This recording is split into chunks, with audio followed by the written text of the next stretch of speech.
White sauce pasta, wow. চলো আজকে white sauce pasta বানিয়ে নেবো। তার জন্য আমি নিয়ে নিয়েছি কিছু পাস্তা, 300 গ্রামের মতন পাস্তা নিয়েছি আমি। পাস্তাগুলোকে আমি প্রথমে বয়েল করব। তার জন্য আমি গ্যাসে জল বসিয়ে দিয়েছি এবং তাতে 1 চামচ নুন অ্যাড করে নেব। জলটা ভালো করে ফুটে গেলে তার মধ্যে আমি কাঁচা পাস্তাগুলো অ্যাড করে দেব। জলটা যদি আমি ফুটিয়ে না নিই তাহলে কিন্তু পাস্তাগুলো লেগে ধরবে, তাই জলগুলোকে ভালো করে ফুটিয়ে নিয়েছি। পাস্তাগুলো দিয়ে 5 থেকে 7 মিনিট আমি এটাকে ভালো করে ফুটিয়ে নিয়ে তারপরে গ্যাস থেকে নামিয়ে নেব, জল ঝরা দিয়ে দেবো। এতে ঠান্ডা জল একেবারেই অ্যাড করা যাবে না, তাহলে কিন্তু পাস্তাগুলো জড়িয়ে যাবে এবং ওভার কুকও করলে চলবে না। দেখো আমার পাস্তাগুলো কত সুন্দর সেদ্ধ হয়েছে, অতিরিক্ত সেদ্ধও হয়নি আবার খুব যে একদম সেদ্ধ হয়নি তাও একেবারে নয়। এতে আমি এখন সাদা তেল অ্যাড করে দেব যাতে পাস্তাগুলো একে অপরের সঙ্গে জড়িয়ে না যায়। এবং এবার আমি সবজিগুলো রেডি করে নেব, ক্যাপসিকাম, গাজর, টমেটো, অল্প একটু সবজি আমি রেডি করে নিয়েছি। এবার কড়াইতে আমি 3 চামচ তেল দিয়েছি, তাতে কিছু আদা কুচি এবং কিছু হিং দিয়েছি অ্যাড করে। এবার এটাকে ভালো করে নেড়ে ছেড়ে নিয়ে এতে আমি ওই বানিয়ে রাখা সবজিগুলো অ্যাড করে দেব। আস্তে আস্তে করে সব সবজিগুলো আমি এতে অ্যাড করে নিয়ে হালকা ফ্রাই করব। এটা ওভার কুক করা যাবে না, তাহলে সবজির মধ্যে যে ক্রাঞ্চি ভাবটা থাকে সেটা তাহলে কিন্তু নষ্ট হয়ে যাবে। এটাকে আমি 5 মিনিটের মধ্যে কুক করে নেব। সবজিটা আমার কুক হয়ে গেছে।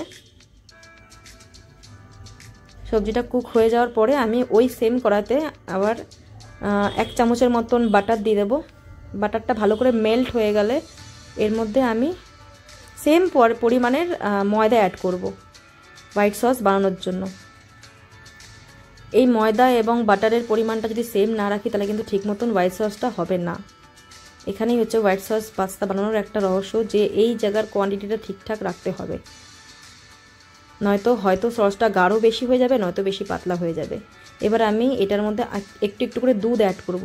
একবারে সবটা দুধ দেওয়া যাবে না, তাহলে কিন্তু এর মধ্যে লাম্পস বা দলা পাকিয়ে যাবে বা গুটলি এসে যাবে। একটু একটু করে বারে বারে আমি নাড়াচাড়া দিতে দিতে সবটা দুধ আস্তে আস্তে অ্যাড করব। আমি প্রায় 1.25 কেজির মতন দুধ এতে অ্যাড করব। তবে বারবারই বলবো যে একটু একটু করে দুধগুলো অ্যাড করতে হবে, সবটা দুধ একেবারে দেওয়া যাবে না। দেন আমি দুধটাকে ভালো করে ফুটিয়ে নেব 5-7 মিনিটের মতন। এরকম একটু গাঢ় হয়ে আসবে যেহেতু এতে ময়দা দেওয়া আছে। এবার এই সেদ্ধ করা পাস্তাগুলো আমি এতে অ্যাড করব। দেখো আমার পাস্তাগুলো একটাও একটার সঙ্গে লেগে ধরেনি বা ভেঙে যায়নি। পাস্তাগুলো ফুটে আসলে 5 মিনিট ফোটার পরে এতে আমি ওই ভেজে রাখা সবজিগুলো অ্যাড করে ভালো করে মিশিয়ে নেব। তারপরে এতে 1 চামচ নুন দিয়ে দেব এবং 1 চামচ চিনি দিয়ে দেব। তবে চিনিটা তোমরা চাইলে স্কিপ করতে পারো। দিয়ে এটাকে ভালো করে মিশিয়ে নিয়ে আবার একটু ফুটিয়ে নেব। তারপরে এটা আমি টমেটো দিয়ে দেবো। টমেটোটা আগে থাকতে দিয়ে নিই, কারণ টমেটোটা গলে গেলে হোয়াইট সস পাস্তাটা হোয়াইট থাকতো না, ওটা রেডিশ টাইপের হয়ে যেত।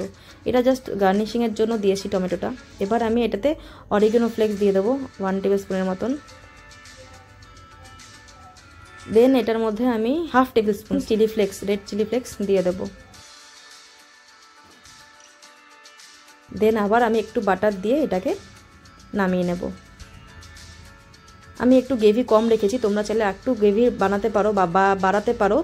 এটাতে দুধ আর একটু অ্যাড করলেই গ্রেভিটা আরেকটু বেড়ে যাবে। আমার হোয়াইট সস পাস্তা রেডি।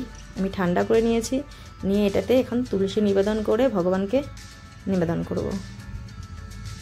চলো ভগবানকে অফারিং করাও হয়ে গেছে। এবার আমার ছানাটাকে দিয়ে দিয়ে দেখি ও কি বলে।